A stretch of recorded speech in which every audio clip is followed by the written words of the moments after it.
हाँ जी बेटा, in previous video असी पढ़िया सी कि बैंक का मीनिंग ते डेफिनेशन। इन दिस वीडियो असी डिस्कस करांगे जिहड़ी कमर्शियल बैंक्स दे फंक्शनस हुंदे आ। ओके बेटा, हाँ जी। There is difference in the organisation and policies of commercial banks different countries. मतलब कि अलग अलग देशों च जिहड़ी कमर्शियल बैंक्स हुंदियां उन्हां दी संस्था ते पॉलिसीज़ विच फर्क हो सकता। But despite these differences commercial banks perform almost similar functions in all the on the countries. मतलब कि इन्हां डिफरेंसिस करके भी जिहड़ी कमर्शियल बैंक्स हुंदे आ हर एक कंट्री च सेम फंक्शन आ जिहड़े परफॉर्म करते हैं। किहड़े फंक्शनस आ बेटा जिहड़े कि कमर्शियल बैंक्स द्वारा परफॉर्म किए जाते हैं। फस्ट जिहड़ा प्राइमरी फंक्शन, सैकेंडरी फंक्शन, तो थर्ड जिहड़ा साडा function related to economic development. हाँ जी, प्राइमरी फंक्शन विच बेटा देखो की हुंदा वा, those functions of commercial banks for which commercial banks came into existence are known as primary functions of commercial banks। हाँ जी, वो काम जिन्ना करके कोई जिहड़ी कमर्शियल बैंक आ वो अपनी होंद विच आई है, मतलब कि शुरू हुई आ, उन्होंने असीं प्राइमरी फंक्शनस कहांगे। किहड़े-किहड़े आ बेटा? To accept deposits. फस्ट जिहड़ा काम आ उन्हां दा फंक्शन वो की आ, to accept deposits. Commercial bank accept the savings of the customers in the form of deposits. ਜਿਹੜੀਆਂ ਕਮਰਸ਼ੀਅਲ ਬੈਂਕਸ ਹੁੰਦੀਆਂ ਵਾ ਉਹ ਜਿਹੜੇ ਆਪਣੇ ਕਸਟਮਰ ਹੁੰਦੇ, ਆਪਣੇ ਗਾਹਕ ਹੁੰਦੇ, ਉਹਨਾਂ ਦੀ ਸੇਵਿੰਗਸ ਨੂੰ ਕੀ ਆ ਡਿਪੋਜ਼ਿਟਸ ਦੀ ਤਰ੍ਹਾਂ ਜਮ੍ਹਾਂ ਕਰਦੀਆਂ ਵਾ। People deposits their money with commercial banks on the basis of their convenience and economic conditions. People ਜਿਹੜੇ ਲੋਕ ਆ ਉਹ ਆਪਣੀ ਪੈਸੇ ਨੂੰ ਕੀ ਆ ਕਮਰਸ਼ੀਅਲ ਬੈਂਕਸ ਵਿੱਚ ਆਪਣੀ ਸੁਵਿਧਾ ਅਤੇ ਇਕਨੋਮਿਕ ਕੰਡੀਸ਼ਨ ਦੇ ਅਕੋਰਡਿੰਗ ਕੀ ਆ ਡਿਪੋਜ਼ਿਟਸ ਕਰਵਾਉਂਦੇ ਆ। Generally common people deposit their savings with the commercial bank so that they may withdraw it as and when the need. हाँ जी, जनरली जोड़े आम लोग होंगे वो पैसा अपना क्यों डिपोजिट करवाते कमर्शियल बैंक च, ताकि जो उन्होंने जरूरत हो विड्रॉ करवा सकन। ठीक है, otherwise until this money is not needed. जे उन्होंने जो तक ये मनी नहीं नीड हैगी, उन्होंने जरूरत नहीं हैगी पैसे की, तो it may be kept safe in commercial banks. ता करके ये की आ सेफ रहे कमर्शियल बैंक्स ते नाल ही नाल उन्होंने की इंटरस्ट मे बी अर्नड ते नाल ही नाल उन्होंने की आ अपना जिहड़ा ब्याज आ वो कमा सकन। In order to attract customers, commercial banks keep the deposits of people in various types of deposit। हाँ जी, इन्हां मतलब कि अपने जिहड़े गाहक उन्होंने अट्रैक्ट करने लई जिहड़ी कमर्शियल बैंक आ बहुत तरह के अकाउंट्स आ जिहड़े ओपन करदी है। बेटा किहड़े-किहड़े आ आपां पढ़ांगे। फर्स्ट साडा है करंट अकाउंट डिपॉजिट और डिमांड डिपॉजिट अकाउंट। हाँ जी, फर्स्ट जिहड़ा साडा अकाउंट वो किहड़ा वा करंट अकाउंट डिपॉजिट, और इनू असीं डिमांड डिपॉजिट अकाउंट भी कह सकते हैं। That account in which a person may deposit or withdraw money as per his discretion is known as current account. हाँ जी, वो अकाउंट जिस विच व्यक्ति अपनी इच्छा अनुसार अपनी मर्जी नाल की आ जदों भी पैसा डिपॉजिट ते विड्रॉ करवा सकदा, उन्होंने असीं की कहने डिमांड डिपॉजिट अकाउंट कहने। In such an account a person may deposit or withdraw any amount at any time. अजिहे अकाउंट में कोई भी व्यक्ति अपना पैसा कदे भी जमा करवा सकता तो कदे भी कढ़वा सकता वा। Generally commercial banks do not give any interest on money deposited in such account. अजिहे जिहड़े अकाउंट हुंदे आ उन्हां ते कमर्शियल बैंक की आ पैसे उन्हां जिहड़े मनी डिपॉजिटेड हुंदी आ जमा हुंदी आ उहदे ते कोई इंटरस्ट नहीं दिंदी। Rather they charge service charge from their customers. उल्टा की करती है बेटा वो की है सर्विस चार्जिज लैंदी है उन्होंने तो जो कस्टमर का करंट अकाउंट ओपन होंदा वा। If money the deposited in their account falls below a specific minimum level. हाँ जी, अजिहा क्यों करती है सर्विस चार्ज क्यों लाती है? जेकर वो कि अपने अकाउंट च मिनीमम लैवल तो अपना जोड़ा घट पैसा रखते हैं। मान लो असी 1000 रुपये उन्होंने कहा मिनीमम लैवल है जोड़ा चाहिए वा, तो जे असी 1000 तो घट पैसा उत्थे डिपॉजिट होंदा साडा तो वो कि सानू चार्ज लगेगा। ठीक है, such accounts are mainly open by the businessman. ज़्यादातर ये अकाउंट आ जिहड़े बिजनेसमैन द्वारा ओपन किए जाते हैं ताकि वो अपने जिहड़े बिजनेस ट्रांजैक्शन उन्होंने आसानी नाल कैरी आउट कर सकन। हाँ जी, नैक्सट देखो बेटा, इस तो अगे की आ। हाँ जी, अजिहे जिहड़े अकाउंट होंदे आ उहदे विच जिहड़े बिजनेसमैन होंदे आ विड्रॉ ते ट्रांसफर कर सकते हैं मनी अपने अकाउंट विचों through cheques and the amount deposited in such an account is demand liability of the bank. हाँ जी, चैक द्वारा वो किसी भी टाइम अपना पैसा जमा ट्रांसफर ते विड्रॉ करवा सकते हैं। मतलब कि चैक राही पैसा कढ़वा भी सकते हैं तो ट्रांसफर भी कर सकते हैं। मतलब कि किसी को पैसा देना तो उन्होंने चैक ट्रांसफर भी कर सकते हैं।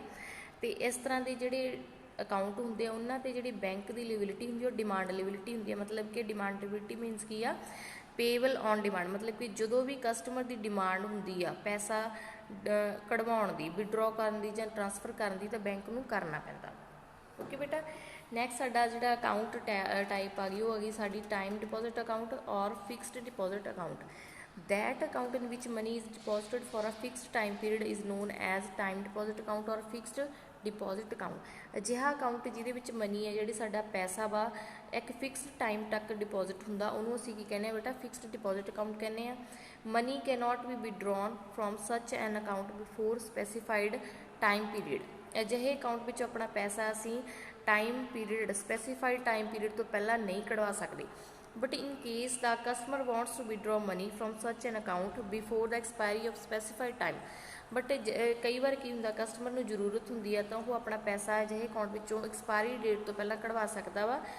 ਹੀ can do so paying a penalty in the form of lower rate of interest. But ਇਹਦੇ ਨਾਲ ਕੀ ਹੈ ਬੇਟਾ, ਜੇ ਉਹ ਐਕਸਪਾਇਰੀ ਡੇਟ ਤੋਂ ਪਹਿਲਾਂ ਪੈਸਾ ਆਪਣਾ ਕਢਵਾਉਂਦਾ, ਵਿਡਰੋ ਕਰਵਾਉਂਦਾ, ਤਾਂ ਉਹਨੂੰ ਕੀ ਹੈ ਪੈਨੈਲਟੀ ਪੇ ਕਰਨੀ ਪੈਂਦੀ ਹੈ, ਮੀਨਸ ਕਿ ਜੁਰਮਾਨਾ ਪੇ ਕਰਨਾ ਪੈਂਦਾ। ਉਹਦੇ ਫਾਰਮ 'ਚ ਕੀ ਆ, ਉਹਨੂੰ ਲੋਅਰ ਰੇਟ ਆਫ ਇੰਟਰਸਟ ਦਿੱਤਾ ਜਾਂਦਾ ਵਾ।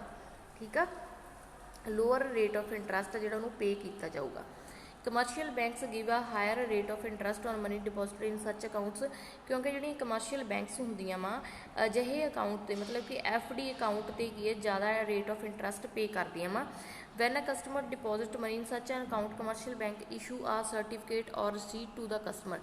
ਜਦੋਂ ਕੋਈ account holder FD account open ਕਰਵਾਉਂਦਾ ਕਮਰਸ਼ੀਅਲ ਬੈਂਕ 'ਚ, ਤਾਂ ਉਹਨੂੰ ਇੱਕ ਸਰਟੀਫਿਕੇਟ ਔਰ ਰਸੀਟ ਆ ਜਿਹੜੀ ਉਹ ਕਮਰਸ਼ੀਅਲ ਬੈਂਕ ਦੁਆਰਾ ਜਾਰੀ ਕੀਤੀ ਜਾਂਦੀ ਹੈ। ਇਹਦੇ ਵਿੱਚ ਕੀ ਹੁੰਦਾ ਬੇਟਾ?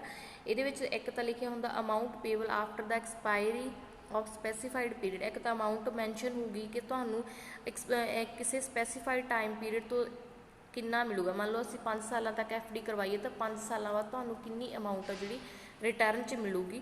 ਰੇਟ ਆਫ ਇੰਟਰਸਟ ਤੁਹਾਨੂੰ ਕਿੰਨਾ ਦਿੱਤਾ ਜਾ ਰਿਹਾ ਵਾ, ਅਤੇ information about customer is given, ਅਤੇ ਜਿਹੜਾ ਕਸਟਮਰ ਆ ਗਾਹਕ ਆ ਉਹਦੇ ਬਾਰੇ ਨੌਲੇਜ ਇਹਦੇ ਵਿੱਚ ਇਨਫੋਰਮੇਸ਼ਨ ਗਿਵਨ ਹੁੰਦੀ ਆ। ਅਤੇ ਇਹ ਰਸੀਟ ਨੂੰ ਅਸੀਂ ਬੇਟਾ ਕੀ ਕਹਿੰਦੇ ਆ? ਫਿਕਸਡ ਡਿਪੋਜ਼ਿਟ ਰਸੀਟ, FDR ਕਹਿੰਦੇ ਆ। Generally rate of interest is given for the money deposit for a long period. ਹਾਂਜੀ, ਜਿਹੜਾ ਹਾਇਰ ਰੇਟ ਆਫ ਇੰਟਰਸਟ ਦਿੱਤਾ ਜਾਂਦਾ ਵਾ ਕਿਉਂਕਿ ਲੰਬੇ ਸਮੇਂ ਤੱਕ ਅਸੀਂ ਆਪਣਾ ਪੈਸਾ ਜਿਹੜਾ ਡਿਪੋਜ਼ਿਟ ਕਰਵਾਉਂਦੇ ਹਾਂ। ਇਹਦੇ ਵਿੱਚ ਦਾ amount deposited in such an account is time liability of the bank. ਜਿਹੜਾ ਅਸੀਂ ਕਰੰਟ ਅਕਾਊਂਟ ਪੜ੍ਹਿਆ ਸੀ ਉਹਦੇ ਵਿੱਚ ਅਸੀਂ ਪੜ੍ਹਿਆ ਸੀ ਕਿ ਬੈਂਕ ਦੀ ਡਿਮਾਂਡ ਲਿਵਿਲਿਟੀ ਹੁੰਦੀ ਹੈ। ਡਿਮਾਂਡ ਲਿਵਿਲਿਟੀ 'ਚ ਅਸੀਂ ਕੀ ਪੜ੍ਹਿਆ ਸੀ ਕਿ ਜਦੋਂ ਵੀ ਕਸਟਮਰ ਨੂੰ ਡਿਮਾਂਡ ਹੋਊਗੀ, ਜਦੋਂ ਵੀ ਕਸਟਮਰ ਡਿਮਾਂਡ ਕਰੂਗਾ ਤਾਂ ਉਦੋਂ ਹੀ ਬੈਂਕ ਨੂੰ ਪੈਸਾ ਪੇ ਕਰਨਾ ਪੈਂਦਾ। ਇਹਦੇ ਵਿੱਚ ਕੀ ਹੈ ਟਾਈਮ ਲਿਵਿਲਿਟੀ। ਟਾਈਮ ਲਿਵਿਲਿਟੀ 'ਚ ਅਸੀਂ ਕੀ ਪੜ੍ਹਿਆ ਬੇਟਾ? ਟਾਈਮ ਲਿਵਿਲਿਟੀ ਮੀਨਸ ਕੀ ਹੈ, ਜਦੋਂ ਵੀ ਜਿਹੜਾ ਟਾਈਮ ਪੀਰੀਅਡ ਖਤਮ ਹੋ ਜਾਊਗਾ, ਐਕਸਪਾਇਰੀ ਡੇਟ ਆ ਜੂਗੀ, ਤਾਂ ਉਦੋਂ ਕੀ ਹੈ ਬੈਂਕ ਨੂੰ ਇਹ ਪੈਸਾ ਪੇ ਕਰਨਾ ਪੈਂਦਾ, ਤਾਂ ਕਰਕੇ ਇਹਨੂੰ ਟਾਈਮ ਲਿਵਿਲਿਟੀ ਕਹਿੰਦੇ ਆ। ਹਾਂਜੀ, ਇਸ ਤੋਂ ਅੱਗੇ ਡਿਫਰੈਂਸ ਦਿੱਤਾ ਹੋਇਆ ਡਿਮਾਂਡ ਡਿਪੋਜ਼ਿਟ ਅਤੇ ਫਿਕਸਡ ਡਿਪੋਜ਼ਿਟਸ। ਧਿਆਨ ਨਾਲ ਦੇਖੋ ਬੇਟਾ, demand deposit does not have any specific time dimension. ਮਤਲਬ ਕਿ ਡਿਮਾਂਡ ਡਿਪੋਜ਼ਿਟ ਦਾ ਕੋਈ ਸਪੈਸੀਫਿਕ ਟਾਈਮ ਨਹੀਂ ਹੁੰਦਾ ਵੀ ਉਦੋਂ ਅਸੀਂ ਪੈਸਾ ਜਮ੍ਹਾਂ ਕਰਵਾ ਸਕਦੇ ਹਾਂ ਜਾਂ ਕਢਵਾ ਸਕਦੇ ਹਾਂ। ਇਹਦੇ ਵਿੱਚ ਅਸੀਂ ਕਿਸੇ ਵੀ ਟਾਈਮ ਜਿਹੜਾ ਪੈਸਾ ਡਿਪੋਜ਼ਿਟ ਤੇ ਵਿਡਰੋ ਕਰਵਾ ਸਕਦੇ ਹਾਂ। ਬਟ ਫਿਕਸਡ ਡਿਪੋਜ਼ਿਟਸ ਕੀ ਹੁੰਦਾ ਬੇਟਾ? ਸਪੈਸੀਫਿਕ ਪੀਰੀਅਡ ਆਫ ਟਾਈਮ ਹੁੰਦਾ, ਮਤਲਬ ਕਿ ਇੱਕ ਸਮੇਂ ਤੱਕ ਅਸੀਂ ਪੈਸਾ ਡਿਪੋਜ਼ਿਟ ਕਰਵਾਉਂਦੇ ਹਾਂ, ਮੰਨ ਲਓ 1 ਸਾਲ ਲਈ ਜਾਂ 5 ਸਾਲਾਂ ਲਈ। ਠੀਕ ਆ। ਨੈਕਸਟ ਬੇਟਾ ਕੀ ਹੈ ਡਿਫਰੈਂਸ?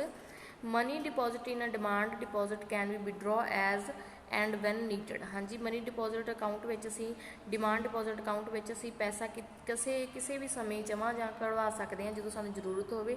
ਬਟ ਜਿਹੜਾ ਫਿਕਸਡ ਡਿਪੋਜ਼ਿਟ ਅਕਾਊਂਟ ਹੁੰਦਾ ਉਹਦੇ ਵਿੱਚ ਇਸ ਤਰ੍ਹਾਂ ਨਹੀਂ ਹੁੰਦਾ। ਅਸੀਂ ਜਿਹੜਾ ਆਪਣਾ ਪੈਸਾ ਵਾ ਇੱਕ ਐਕਸਪਾਇਰੀ ਡੇਟ ਤੋਂ ਬਾਅਦ ਹੀ ਕਢਵਾ ਸਕਦੇ ਹਾਂ। ਜੇ ਕਢਵਾਉਂਦੇ ਹਾਂ ਤਾਂ ਸਾਨੂੰ ਪੈਨੈਲਟੀ ਲੱਗਦੀ ਆ। Demand deposits are chequeable deposits. Demand deposits ਆ ਜਿਹੜੇ ਉਹਨਾਂ ਵਿੱਚ ਕੀ ਸਾਨੂੰ ਚੈੱਕ ਦੀ ਸੁਵਿਧਾ ਹੁੰਦੀ ਆ, ਮਤਲਬ ਕਿ ਅਸੀਂ ਆਪਣਾ ਪੈਸਾ ਵਿਡਰੋ ਅਤੇ ਜਿਹੜਾ ਕੀ ਆ ਟ੍ਰਾਂਸਫਰ ਚੈੱਕ ਰਾਹੀਂ ਕਰ ਸਕਦੇ ਹਾਂ। Money can be withdraw from these deposits or transferred to some other persons by issuing cheque. But fixed deposits ਵਿੱਚ ਬੇਟਾ ਕੀ ਹੁੰਦਾ? ਚੈੱਕੇਬਲ ਡਿਪੋਜ਼ਿਟਸ ਨਹੀਂ ਹੁੰਦਾ, ਮਤਲਬ ਕਿ ਇਹਦੇ ਵਿੱਚ ਫਿਕਸਡ ਡਿਪੋਜ਼ਿਟਸ ਵਿੱਚ ਅਸੀਂ ਦੂਸਰਿਆਂ ਨੂੰ ਚੈੱਕ ਇਸ਼ੂ ਨਹੀਂ ਕਰ ਸਕਦੇ, ਤਾਂ ਕਰਕੇ ਇਹਨੂੰ ਨੋਨ ਚੈੱਕੇਬਲ ਡਿਪੋਜ਼ਿਟਸ ਵੀ ਕਿਹਾ ਜਾਂਦਾ ਵਾ। ਸੇਵਿੰਗ ਅਕਾਊਂਟ ਥਰਡ ਜਿਹੜਾ ਸਾਡਾ ਅਕਾਊਂਟ ਉਹ ਸਾਡਾ saving account deposit or saving deposit account ਹੁੰਦਾ ਬੇਟਾ। That account in which small savings are deposit as known as saving account deposit or saving deposit account. ਹਾਂਜੀ, ਅਜਿਹਾ ਅਕਾਊਂਟ ਜਿਹਦੇ ਵਿੱਚ ਅਸੀਂ ਸਮਾਲ ਸੇਵਿੰਗਸ ਕਰਦੇ ਹਾਂ, ਮਤਲਬ ਕਿ ਛੋਟੀਆਂ ਬਚਤਾਂ ਜਮ੍ਹਾਂ ਕਰਵਾਉਂਦੇ ਹਾਂ, ਉਹਨਾਂ ਨੂੰ ਅਸੀਂ ਕੀ ਕਹਿੰਦੇ ਹਾਂ ਬੇਟਾ? ਸਮਾਲ ਸੇਵਿੰਗ ਅਕਾਊਂਟ ਕਹਿੰਦੇ ਹਾਂ। ਠੀਕ ਆ। Such an account aims to motivate small savings and it has features of both। ਹਾਂਜੀ, ਅਜਿਹੇ ਅਕਾਊਂਟ ਦਾ ਮੇਨ ਮੋਟਿਵ ਕੀ ਹੁੰਦਾ ਵਾ ਕਿ ਲੋਕਾਂ ਨੂੰ ਜਿਹੜੀਆਂ ਸਮੋਲ ਸੇਵਿੰਗ ਛੋਟੀਆਂ ਬੱਚਤਾਂ ਕਰਨ ਲਈ ਉਤਸ਼ਾਹਿਤ ਕੀਤਾ ਜਾ ਸਕੇ।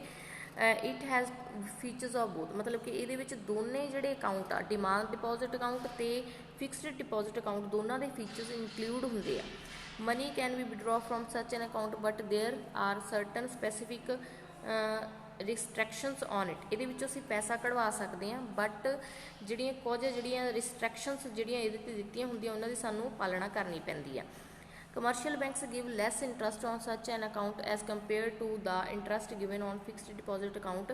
Commercial banks ਬੇਟਾ ਇਹਨਾਂ ਤੇ ਘੱਟ rate of interest ਦਿੰਦੀ ਆ as compared to ਕੀ ਆ commercial ਫਿਕਸਡ ਡਿਪੋਜ਼ਿਟ ਅਕਾਊਂਟ, ਮਤਲਬ ਕਿ ਫਿਕਸਡ ਡਿਪੋਜ਼ਿਟ ਅਕਾਊਂਟ 'ਤੇ ਸਾਨੂੰ ਜ਼ਿਆਦਾ ਇੰਟਰਸਟ ਮਿਲਦਾ ਵਾ, ਬਟ ਸੇਵਿੰਗ ਅਕਾਊਂਟ 'ਤੇ ਸਾਨੂੰ ਘੱਟ ਇੰਟਰਸਟ ਮਿਲਦਾ। ਫੋਰਥ ਸਾਡਾ ਆ ਗਿਆ recurring deposit account. Recurring deposit account ਬੇਟਾ ਕਿਹੜਾ ਹੁੰਦਾ? That account which a fixed amount is regularly deposited after a fixed time interval for a fixed time period. ਅਜਿਹਾ ਅਕਾਊਂਟ ਜਿਹਦੇ ਵਿੱਚ ਸਾਨੂੰ ਫਿਕਸਡ ਟਾਈਮ ਦਿੱਤਾ ਹੁੰਦਾ ਕਿ ਉਹਦੇ ਟਾਈਮ ਵਿੱਚ ਅਸੀਂ ਇੰਨਾ ਪੈਸਾ ਜਮ੍ਹਾਂ ਕਰਵਾਉਣਾ, ਫਿਕਸਡ ਅਮਾਊਂਟ ਜਮ੍ਹਾਂ ਕਰਵਾਉਣੀ ਹੈ ਫਿਕਸਡ ਟਾਈਮ 'ਤੇ, ਉਹਨੂੰ ਅਸੀਂ ਬੇਟਾ ਕਹਿੰਦੇ ਹਾਂ ਰੈਕਰਿੰਗ ਡਿਪੋਜ਼ਿਟ ਅਕਾਊਂਟ। ਠੀਕ ਆ। Generally people related to fixed income group deposit a fixed amount in such an account in the form of monthly instalments. ਜ਼ਿਆਦਾਤਰ ਇਹ ਜਿਹੜਾ ਅਕਾਊਂਟ ਆ ਕਿਹਨਾਂ ਦੁਆਰਾ ਓਪਨ ਕੀਤਾ ਜਾਂਦਾ ਵਾ? ਜਿਨ੍ਹਾਂ ਦੀ ਅਮਾਊਂਟ ਫਿਕਸਡ ਆ, ਮਤਲਬ ਕਿ ਫਿਕਸਡ ਇਨਕਮ ਗਰੁੱਪ ਆ ਜਿਹੜਾ ਇਹ ਅਕਾਊਂਟ ਓਪਨ ਕਰਦਾ ਵਾ, ਜਿਹਦੇ ਵਿੱਚ ਉਹ ਮੰਥਲੀ ਇੰਸਟਾਲਮੈਂਟ ਦੀ ਤਰ੍ਹਾਂ ਇਹ ਪੇਮੈਂਟ ਕਰਦਾ ਵਾ। Main aim of such an account is to encourage regular saving. Main motive ਜਿਹੜਾ ਹੁੰਦਾ ਵਾ ਰੈਕਰਿੰਗ ਡਿਪੋਜ਼ਿਟ ਅਕਾਊਂਟ ਦਾ ਕੀ ਹੁੰਦਾ ਵਾ ਕਿ ਲੋਕ ਜਿਹੜੇ ਆਪਣੀ ਸੇਵਿੰਗਸ ਦੀ ਆਦਤ ਨੂੰ ਰੈਗੂਲਰ ਰੱਖਣ। Like fixed deposit account higher rate of interest is given to the customer. ਜਿਵੇਂ ਐਫ ਡੀ ਅਕਾਊਂਟ ਵਿੱਚ ਹੁੰਦਾ ਸੀ, ਇਹਨਾਂ ਨੂੰ ਵੀ ਜ਼ਿਆਦਾ ਰੇਟ ਆਫ ਇੰਟਰਸਟ ਦਿੱਤਾ ਜਾਂਦਾ ਵਾ। ਠੀਕ ਆ। After specified period of time the customer gets both principal amount as well as interest on that. ਜਦੋਂ ਕਿ ਸਪੈਸੀਫਾਈਡ ਟਾਈਮ ਪੀਰੀਅਡ ਹੁੰਦਾ, ਮਤਲਬ ਕਿ ਅਸੀਂ 5 ਸਾਲਾਂ ਤੱਕ ਸੋਚਿਆ ਸੀ ਕਿ ਇੰਸਟਾਲਮੈਂਟ ਅਸੀਂ ਪੇ ਕਰਾਂਗੇ, 5 ਸਾਲਾਂ ਬਾਅਦ ਸਾਨੂੰ ਪ੍ਰਿੰਸੀਪਲ ਅਮਾਊਂਟ ਜਿੰਨੀ ਅਸੀਂ ਪੈਸੇ ਜਮ੍ਹਾਂ ਕਰਵਾਏ ਉਹ ਤਾਂ ਮਿਲਣਗੇ ਹੀ, ਨਾਲ ਹੀ ਸਾਨੂੰ ਜਿੰਨਾ ਉਹਦੇ 'ਤੇ ਇੰਟਰਸਟ ਲੱਗਿਆ ਵਾ ਉਹ ਵੀ ਸਾਨੂੰ ਮਿਲੂਗਾ। ਹੋਮ ਸੇਫ ਸੇਵਿੰਗ ਅਕਾਊਂਟ ਬੇਟਾ ਕੀ ਹੁੰਦੇ ਆ? ਇਨ